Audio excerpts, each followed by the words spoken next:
Hi guys! Ayan, nandito kami ngayon sa may San Juan. Ayan. So, pasukin po natin tong letter K na available po sa ngayon. Ito po yung kanyang prices nasa 29M. Then, yung isa naman po is 28. So, same lang naman po siya ng layout. So, ito yung papasukin po natin kasi ito na po is model unit. Then, yung isa po kasi is ongoing pa lang po siya na for modification for model unit naman po yung isa. So, yung 28 million. Ayan. So, sa second floor, ito po yung kanyang powder room.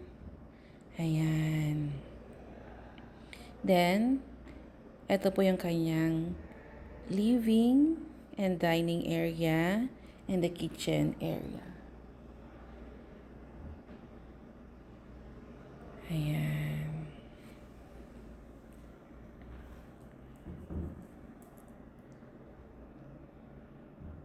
So, maluwag po siya. Sa magaghanap po ng San Juan, ito po, available po ito. So, 4 na units na lang po ang available po dito. 28, 29, and 33, and 44. Ayan. So, ito naman po yung kanyang third floor. So, ito yung master's bedroom niya. Ayan siya. Yung kanyang master's bedroom with cooking closets and toilet and bath. Ayan. Ito yung kanyang walk-in closet.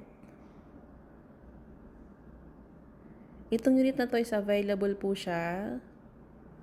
Ayan.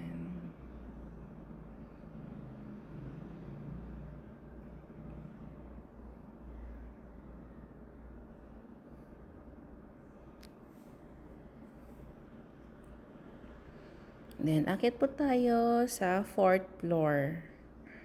So, sa 4th floor po, may dalawang rooms with toilet and bath.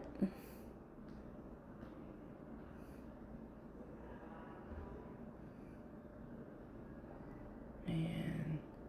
So, ito yung kanyang common toilet and bath. Ayan.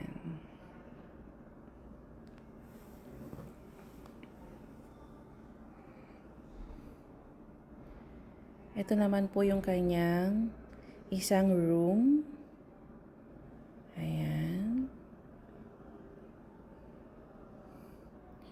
King size or queen size, kasya po. Ayan, ito naman po yung kanyang isang room.